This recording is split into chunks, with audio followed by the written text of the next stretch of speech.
एक चीज, अब मुझे कुदरत के साथ कैसे तालमेल बिठा के चलना है। हाँ? कुदरत में जब गर्मी बढ़ जाती है और मैं पानी ज्यादा पी नहीं सकती हूँ, इस शरीर में पानी जा ही नहीं पाता है, और कितनी प्यास लगती है। हाँ? शरीर सूख जाता है। कुदरत सिखाती है कि ऐसे ही हमने कर्म किए हैं। जब हमारा पॉपुलेशन इंसानों का बढ़ने लग गया, तो हम पहले किनारे, नदी का किनारा छोड़ के हम भी जानवरों के साथ में तालमेल बना के जी रहे थे, सतयुग और त्रेता तक। तो बाद में जब हमारा पॉपुलेशन बढ़ गया, तो हमने क्या किया, गांव बसाए, नदी से दूर ही गांव बसाए, और फिर रोज इतना इतना चलकर जाना, पानी भरकर लेकर आना, जानवरों से बचाते हुए आना, जंगलों से आना। फिर हमने क्या किया, दिमाग लगाया, क्यों ना नदी को रास्ता ही हम अपने गांव की तरफ लेकर आए। फिर हमने खुदाई की, और नहर बनाई, और नहर के थ्रू उस नदी का पानी हमारे गांव तक पहुंचे, इस तरह का नहर बनाया। अब क्या हुआ, हमने पानी को अपने नजदीक बुलाया। अब जहाँ जंगल में जहाँ नदी बनी हुई थी, वहां की वो नदी सूख गई, और वहां का सारा पानी हमारे गांव की तरफ आ गया। अब वहां के जानवर, वहां के कीड़े मकोड़े, पशु पक्षी सारे पानी के लिए भटक रहे हैं। वो घूम रहे हैं, वो अभी माइग्रेट कर रहे हैं, स्थलांतर कर रहे हैं, क्योंकि वहां का पानी सूख गया। कहाँ गया वो पानी, हमारे गाँव में आ गया, गाँव में नदियां बना दी हैं। अब वो पशु पक्षी कहीं और जा रहे, ढूंढ रहे हैं, क्योंकि वो इंसानों के बस्ती में नहीं आ सकते। उन्हें पता है हम इंसानों के बस्ती में जाएंगे तो हमारी जान खतरा है। वो फिर वो जंगल छोड़ के दूसरी जगह पे ढूंढना शुरू किया। देखो कितना इंटरफियर किया हमने नेचर में, अपने स्वार्थ के खातिर। हमने एक पल के लिए भी सोचा कि अगर हम नहर बनाएंगे और पानी अपने गांव तक पहुंचाएंगे, पानी तो उतना ही है ना, तो जंगल में पानी कहाँ से आएगा। हाँ? एक पल के लिए सोचा कि इतने सारे पशु पक्षी जानवर कीड़े मकोड़े जो उस पानी के ऊपर पनप रहे हैं, जी रहे हैं, उन सब का पानी हमने छीन लिया। और आज जब हमारा पानी छीना जाता है, आज हमें पानी का मोल भरना पड़ता है, पैसा भरना पड़ता है। तो हम बोलते हैं जीवन भी सस्ता हो गया है, पानी महंगा है। आज क्यों ये दशा हुई हमारी है? जो ये फ्री था, पानी फ्री है, खाना फ्री है, ये कुदरत ने हमें हमारे लिए लिख कर भेजा हुआ है कि तुम्हारे हिस्से का इतना सब है, पर ये हमारा हिस्सा हमने क्यों खो दिया। कहीं ना कहीं ये हमारी गलती है, हमने ऐसे कर्म बनाए। हाँ? किसी और का निवाला हमने छीना, आज हमारा निवाला छीन गया। अब किसको मैं ये करूं, किसको कंप्लेन करूं। बाबा को कंप्लेन की तो बाबा ने मेरा दर्शन, आत्मदर्शन ही करा दिया मुझे। देख पूर्व में तो क्या कर कर आई है। हाँ? तो भी कोई भी जानवर ने उफ तक नहीं की, कोई भी पशु पक्षी ने उफ तक नहीं की। उन्होंने अपनी जगह छोड़ के वो ऐसी जगह गए जहाँ पानी मिल सकता है उनको। ना वो तुम्हारे बीच में आए, ना तुम्हें कोई गालियां दी, ना ही तुम्हारा कोई नुकसान पहुंचाया। हाँ? वो चुपचाप उस जगह से निकल गए। तो बताओ कौन सबसे ज्यादा स्वार्थी हुआ, कौन सिर्फ अपने ही बारे में सोचा। किस तरह से अब हम कुदरत से हेल्प मांगते हैं। कुदरत से हम बोलते हैं कि कुदरत भी तमो प्रधान हो गई है। क्यों तमो प्रधान हो गई, कि देखो बिना मौसम बरसात हो रही है, हमने अनाज उगाया और ओले गिर गए, सारा हमारा अनाज खराब हो गया। बाढ़ आ गई, भूकंप आ गया, सूखा पड़ गया। तो हम कुदरत को भी छोड़ा नहीं, बख्शा नहीं, कुदरत को भी तमो प्रधान बना दिया, उसको भी हमने हमारी गिनती में ले लिया। बाबा मुरली में कुदरत को बोलता है क्या तमो प्रधान? वो जिन 5 तत्वों को तमो प्रधान बोलता है ना, वो ये शरीर है। इस शरीर को हमने तमो प्रधान बना दिया। इन आंखों से देखकर, इन जीभ टंग को टेस्ट बर्ड देकर, कानों से बहुत अच्छा चीज चाहिए, अच्छा ये चाहिए, ये कर कर इस शरीर को तमो प्रधान बनाया है। हमारे लालच, हमारा लोभ, हमारे ये सारे विकारों वश, इन 5 तत्वों से बना हुआ ये शरीर, ये कुदरती जीन को हमने तमो प्रधान बनाया है, ना कि इन 5 तत्वों को। क्लियर है संतोष भाई आपका क्वेश्चन? हाँ दीदी बिल्कुल क्लियर है दीदी। दीदी इससे रिलेटेड पूछना चाहूंगा दीदी। हाँ जी, अपने 30 से 15 मिनट आप ही लोगों के लिए है। हाँ जी, यस जी संतोष। दीदी, फिर सतयुग में वो जो प्रकृति है सत्व प्रधान है बिल्कुल। हाँ जी। ठीक है जी। वो वहाँ पर जो मनुष्य की जो आयु है वो भी तकरीबन 100 से 150 साल के बीच में बताते हैं। ठीक है। और सत्व प्रधान प्रकृति है और मीठा पानी है, जहाँ पर बाबा के स्वर्ग जो है उनमें समंदर भी मीठा पानी, और जो आयु जो जो वायु है, जो भी हमारी हवा है, वो भी बिल्कुल सत्व प्रधान है। आजकल तो इतनी है जो पल्यूटेड है बिल्कुल, और पानी भी आजकल इतना पॉइजनियस हो रहा है, जैसे आपने बताया बिल्कुल ये कड़वा हो गया है, जिसकी जड़ और खराब हो गई है। हमें भी शहरों में वो पानी। आपकी आवाज नहीं आ रही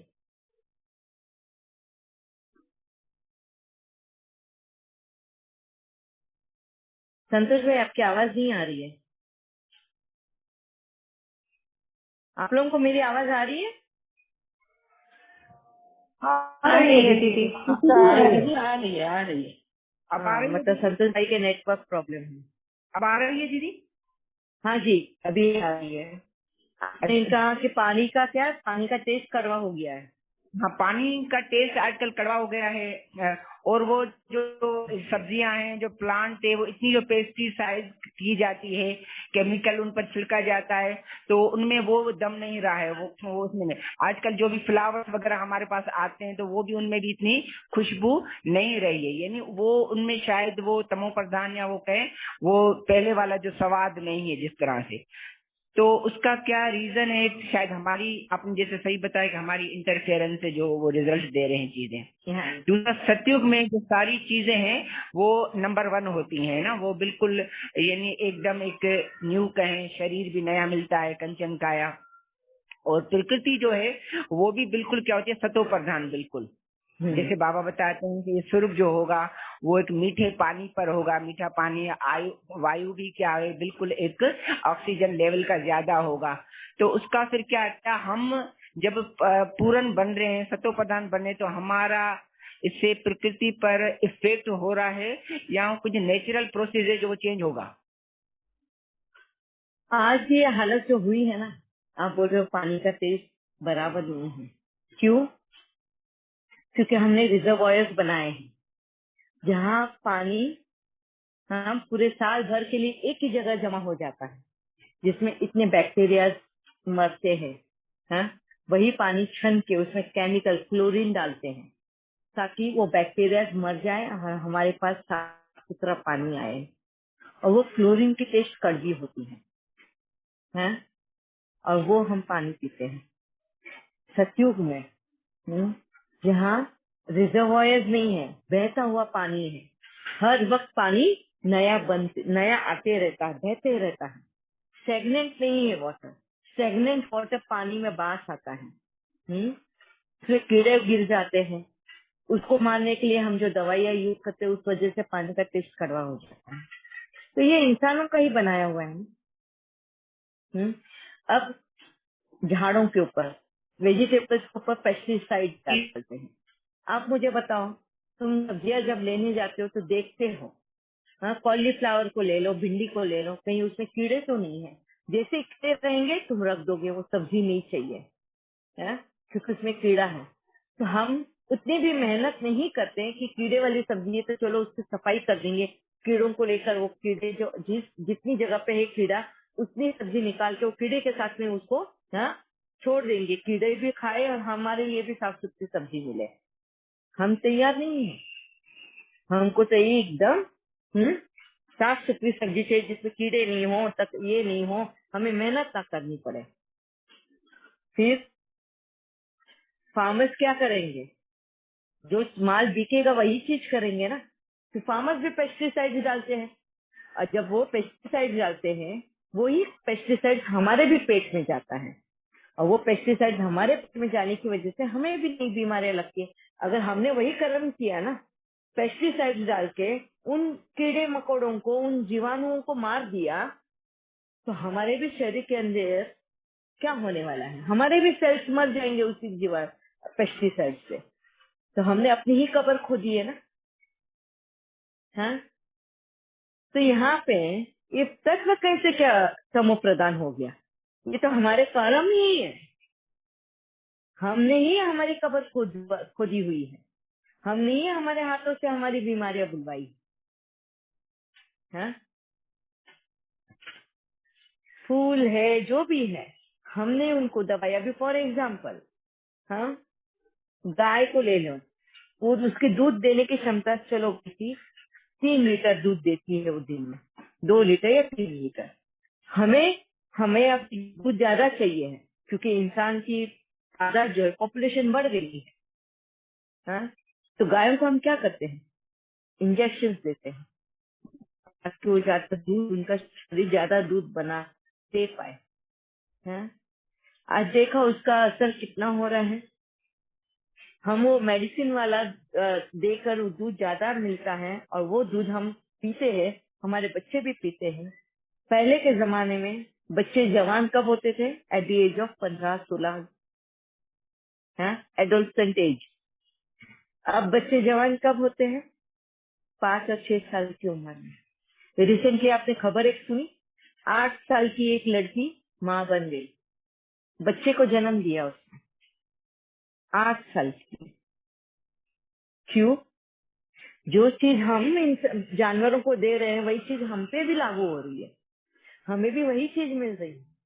हमने भी अपना बचपन खो दिया, इतने जल्दी एडोलसेंट एज में आ गए। आज लड़कियों को पीरियड्स कितने जल्दी चालू होते हैं? 7 साल की उम्र में। लड़कों का एडोलसेंट एज कब, कौन सी उम्र में चालू होता है? 8 साल की उम्र में। जो उम्र पहले 18 साल 19 साल की रहा करती थी, आज टोटली 7 और 8 साल पे आ गया। क्यों? क्योंकि हम यही मुर्गे अभी जल्दी अंडे दे, उनको इंजेक्शन दे रहे हैं। गाय ज्यादा दूध दे, ज्यादा बड़ी, जल्दी बड़ी हो जाए। जब गाय बच्ची होती है, वो जल्दी बड़ी हो जाए, वो दूध देना शुरू करे, उनको इंजेक्शन दे रहे हैं। तो ये इंजेक्शन का असर क्या हम पर नहीं होगा?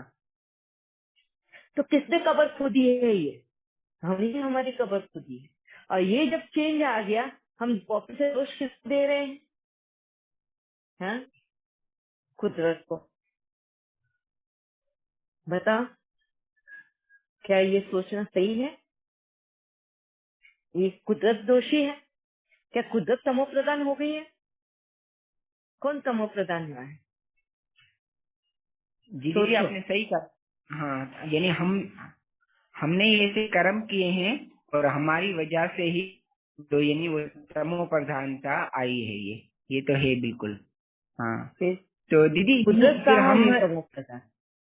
आज भी संतोष भाई, अगर आज भी आप देखो, कुदरत उतनी ही शिद्दत से, उतनी ही वफादारी से, उतनी ही रिस्पॉन्सिबिलिटी से एक इंसान को छोड़ के बाकी सारे जानवरों का ख्याल रखती है।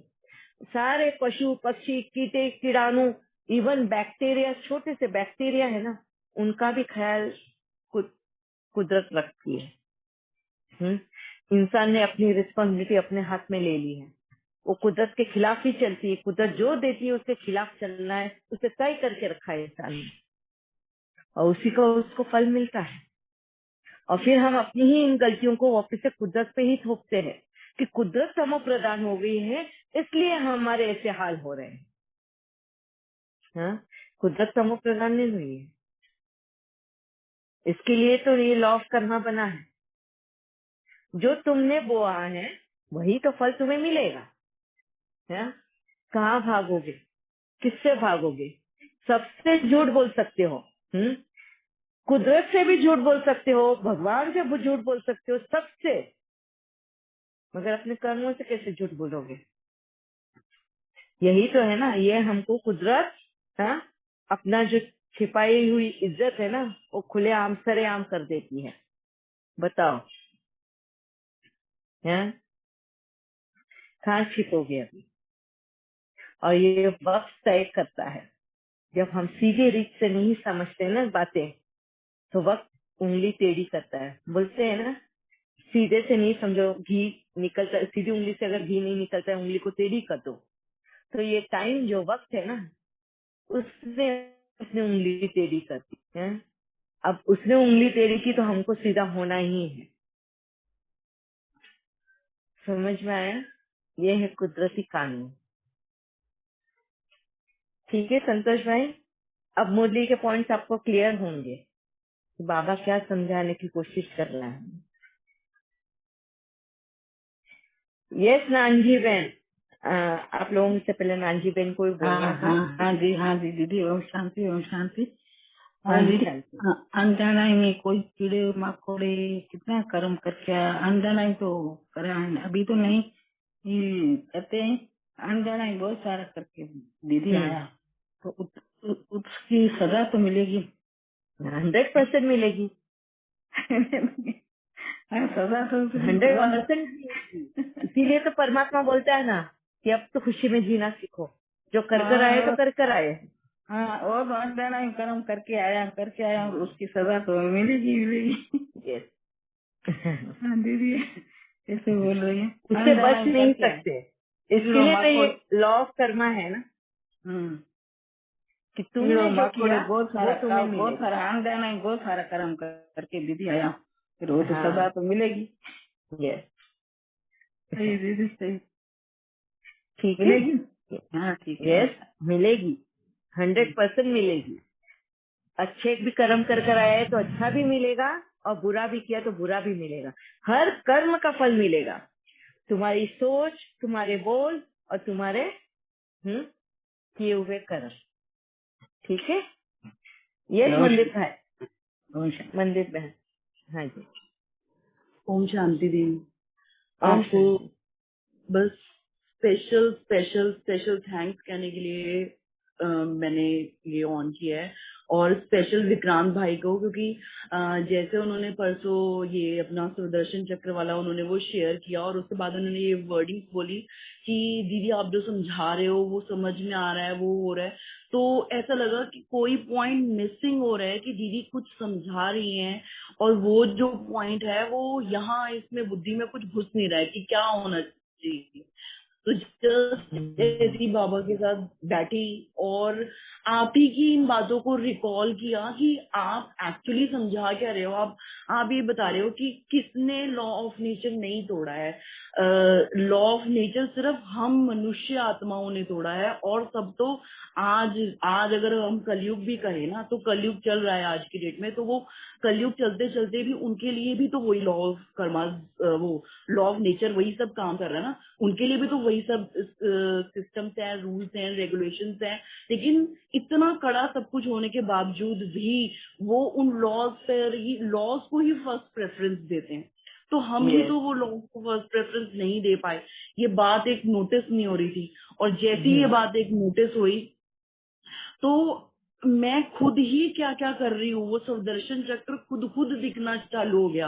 रोज सुबह कौओं को दही देना है, और अभी थोड़े दिन पहले कबूतर जो है उन्होंने बच्चा दिया, उनकी देखभाल करना, गिलहरी घर पे आ रही है उसको देखना करना, तो ये सब चीजें रिकॉल होनी शुरू हो गई कि एक्चुअल तो ये होगा, नेचर के साथ रहना, ये होगा, यही जीवन होगा। बाबा हमें आज की मुरली में भी फिर जब बाबा ने बोला ना कि जो वो मनुष्य लोग है वो डॉक्टरी, इंजीनियरिंग और ये सब चीजें पढ़ाते हैं, लेकिन मैं तुम्हें पढ़ाने आया हूँ। और बाबा इतना चतुर जान है, ये कह के दीदी छोड़ दिया बाबा ने कि मैं तुम्हें पढ़ाने आया हूँ। बाबा एक्चुअली पढ़ा क्या रहा है, हमें वो प्यार करना सिखा रहा है, अनकंडीशनल लव वो करना सिखा रहा है, जो कि हम भूल ही चुके हैं, बिल्कुल भूल चुके हैं। हम किसी को कुछ कर भी रहे हैं ना, उसके बाद भी हम भूले हुए हैं कि एक्चुअली हम कर क्या रहे हैं।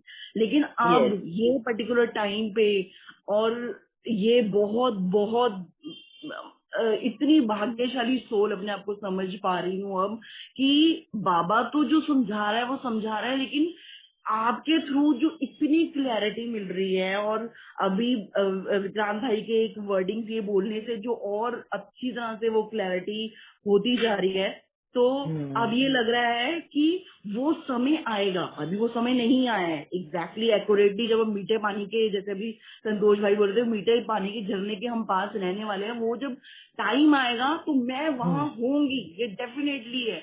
और उसका इतना लुत्फ अभी से उठाना शुरू कर दिया है। आज की नेचर में जो कुछ भी हो रहा है उसको मजा लेना चालू कर दिया है। आपको कुछ भी दिखाई नहीं दे रहा, लेकिन आप उसके बाद भी एक एक जीव का, एक एक चीज का कैसे ध्यान रख पा रहे हो। मुझ आंखा वाला भी इतना ध्यान नहीं रख पा रहा, तो कहाँ मिसिंग हो रहा था ये पॉइंट जब अब समझ में आया है। तो आज की मुरली में बाबा ने बोला स्वर्ग में झगड़े नहीं होंगे, तो वहां समझ में आया स्वर्ग में झगड़े होंगे लेकिन दिल मैले नहीं होंगे। वहां ये नहीं होगा कि दूसरा दूसरे के साथ कोई कंपटीशन नहीं कर रहा होगा, सब कुछ हो रहा होगा वहां पे, लेकिन एंड में आके वो लॉन्ग टर्म वाली जो दुश्मनी है वो नहीं होगी। कोई सामने से किसी को कुछ बोल भी रहा होगा लेकिन अंदर ही अंदर प्यार होगा। हमारे वो तिलक और वो सॉरी ये जो है सोना चांदी, ये नहीं होगा। सबके दिल ही इतने अनमोल होंगे। ये आपकी वो कही हुई सारी बातें एग्जैक्टली और एक्यूरेटली समझ में आ रही हैं। और अगर हम ये वाला काम पे और पवित्रता पे भी अगर बात करें ना, अगर हम इन जानवरों को भी देखें, तो ये एक पर्टिकुलर पीरियड टाइम होता है इनका। उस पर्टिकुलर पीरियड टाइम के आसपास आप कभी भी कुछ भी कहीं पे भी देख लो तो वो ऐसा नहीं करते हैं। तो एक पर्टिकुलर पीरियड टाइम होगा जिसमें पीरियड टाइम में जो होगा सो होगा, और उसके बाद आगे चलते बनेंगे और आगे का नेचर नेचुरल होता जाएगा। तो ये लॉ ऑफ नेचर जो आपने इतनी अच्छी तरह से आंखें खोल दी है, सिखाया है, इससे मुरली बाबा क्या समझा रहा है। दीदी आज ही की मुरली में एक बाबा ने लाइन बोली कि जो बाप का बनेंगे, बाप को याद करेंगे और संग तोड़ एक संग जोड़ेंगे, वही शिव बाबा के पास चले जाएंगे। तो सबसे इसका मीनिंग पूछा 2-3 अपने फ्रेंड से, बीके से, तो उन्होंने बोला हाँ यही तो है कि हमें सब कुछ छोड़ देना है और सिर्फ बाबा को याद करना है। लेकिन इस और संग तोड़ एक संग जोड़ो का मतलब बाबा सिर्फ ये कहना चाहता है कि तुम दूसरों को भी औरों के संग से जोड़ के सिर्फ एक बाबा के संग जोड़ते जाओ, और फिर वो आगे वाला औरों को औरों के संग तोड़ता हुआ एक बाबा के संग जोड़ता जाएगा। अगर हम ये छोड़ दें कि हमें तो भाई अपने लौकिक सबको छोड़ देना है और हमें सिर्फ बाबा को याद करना है, बाबा के साथ रहना है, तो इसका मतलब तो ये हो गया वो सन्यासी हठी योगी वाले काम हो गया हमारा। तो ये मुरली कितने प्यार से समझ में आई है। थैंक यू दी, इतना वंडरफुल, इतना अच्छा लग रहा है। Thank you so much. Thank you Vikrant बाबा का, thank you very much. And really Vikrant भाई ऐसे से मुरली ढूंढ के वो जब पोस्ट करते हैं ना फॉलो फादर में और लिंक करते हैं कि देखो आज यही जूम सेशन में हमें बाबा ने समझाया, आज यही चीज बाबा ने हमें समझाई। पहले हम वो मुरली के पॉइंट कैसे समझते थे और आज हम ऑफिस से जब रिपीटली सुनते हैं तो वो मुरली के पॉइंट कैसे समझ आते हैं, कितने क्लियरली हमें समझ में आती है वो बातें। Thank you very much. Yes Vikrant भाई। हाँ दीदी जी, अभी ये सुना मैंने तो एक पॉइंट तो क्लियर हो गया जो माइंड में पहले बहुत रहता था कि हमको प्रकृति को सकार देके उन तत्वों को पवित्र बनाना है। तो पूरा मतलब वो गलत ही, पहले हमें ही सुधरना है, मतलब मिसयूज करना ही रोकना है। प्रकृति तो ऑलरेडी मतलब अच्छी है, मतलब हमने जो खराब किया है वो हम सुधर जाएंगे तो ऑटोमेटिक प्रकृति भी मतलब अच्छी हो जाएगी। अभी इसके ऊपर हम और डिटेल में लेंगे कल कि क्या और हमने प्रकृति मतलब कुदरत में हमने हस्तक्षेप किए हैं और जो बैक साइड हम ही को हो रहा है और किसी को भी नहीं हो रहा है, किसी को भी तकलीफ नहीं पहुंच रही, क्योंकि हर एक जीव जंतु जानवर कीड़े मकोड़े सब ने कुदरत जैसा देती है ना उसको वो वैसा ही एक्सेप्ट करती है। बाबा को आज हमें बाबा, और एक पॉइंट मुझे याद आया, सॉरी मैं आप लोगों का हाथ ऊपर है फिर भी बीच में बोल रही हूँ। बाबा ने बोला कि एवर रेडी हो आप, हम बच्चों को एवर रेडी का पार्ट बाबा पढ़ाता है। अब बार बार पूछता है कि एवर रेडी हो। ये 2 दिन से जब बारिश हो रही है ना, उस वक्त मैं जब बाहर खड़ी होती हूँ और देखती हूँ सारे जानवरों को, पशु पक्षी, कीड़े मकोड़ों को, सबको। और जैसे अचानक से धूप, अभी देखो धूप आ गई, इतने जोर से बारिश, तूफानी बारिश थी अभी थोड़ी देर पहले, और अभी देखो धूप भी आ गई। तो ये अचानक से मौसम बदलता है। तो किस तरह से पूरी ये जीवाणु जो है, जितने लिविंग बींग्स हैं, वो किस तरह एवर रेडी होते हैं इन तुरंत बदलते हुए मौसम को। किसी ने भी कोई कंप्लेन नहीं की। जैसे ये बारिश आई, सारे अपने अपनी ऐसी जगह पे जाके खड़े हो गए जहाँ वो बारिश से, पानी से बच सके, बहने से बच सके, तकलीफों से बच सके। मगर किसी ने भी कंप्लेन नहीं की कि अचानक से बारिश क्यों आई। और यहीं पे जब मैं वो देख रही थी, मेरे ही घर के मेंबर्स, अरे यार मुझे बाहर जाना था, अभी बारिश आनी थी, अब कैसे मैं जाऊं, मेरे काम कैसे होंगे, अरे अभी तो सारा वो चीज भीग गया। अभी खेतों में जो फार्मर्स काम कर रहे, बोलते देखो हमारा फसल पूरा बिगड़ गया, ये खराब हो गया, फसल सारी खत्म हो गई, बाहर पानी में ओले गिर गए तो सारी फसल खराब हो गई। कोई क्या कोई क्या, मैं जो कंप्लेन करने का जो जिधर से मुझे आवाज आई, वो था सिर्फ मनुष्य। कहीं पे भी मैंने देखा ना पक्षियों ने कोई कंप्लेन की। जैसे बारिश आई, कबूतरों ने अपनी जगह घरों के छतों के यहाँ पे जाके छिप गए। कौवे और ये जो थे वो झाड़ों के ऊपर जाके बैठ गए। कुत्ते बिल्लियां थे वो सारे एक शेड में जैसे जगह मिल रही थी वहां पे बैठ गए। चींटियां वगैरह की फटाफट जाके अपने इस पे तैयार है, वो हर सिचुएशन को फेस करने के लिए तैयार है। अगर तैयार नहीं है तो इंसान, उनकी कंप्लेंट ही बंद नहीं होती है। ये जो बाबा ने मुझे एवर रेडी का जो बोला ना कि एवर रेडी है वो बच्चे, तो आज मुझे उसका मीनिंग समझ में आया कि क्या है एवर रेडी का मतलब, कि किस तरह ऐसे मौसम बदलने वाले हैं, ऐसा होने वाला है, हर परिस्थिति तुम्हारे सामने बदलेगी। तो क्या इन परिस्थितियों के लिए फेस करने के लिए तुम रेडी हो? तुम्हारे सारे किए हुए कर्म तुम्हारे सामने आएंगे, वो देखने के लिए एवर रेडी हो, है वो चुप करने के लिए एवर रेडी हो। तो एवर रेडी का जो बाबा वर्ड बोलता है ना, यूज करता है ना, कि गहराई से है वो चीज। या यस संतोष भाई। जी दीदी, दीदी थैंक यू वेरी मच। और बहुत ही क्लियरिटी हो गई है। जैसे आपने सही बताया कि हमने ही 5 तत्वों को बिगाड़ा है, हमारा ही ये किया धरा है। तो और दीदी मैं थोड़ा सा यहाँ पर पूछना चाहूंगा, फिर हमारा कौन सा ऐसा क्विक सहयोग हो सकता है जो हम दोबारा नेचर की तरफ यानी रिटर्न हो सकते हैं और उनको सेव कर सकते हैं? ये हो ही रहे हैं। कुदरत और बाबा ये दोनों मिलकर हमको यू टर्न लगा ही दिया है और हम उसी रास्ते चल रहे हैं। मगर हम रोते बिलखते सड़कते हुए चल रहे हैं।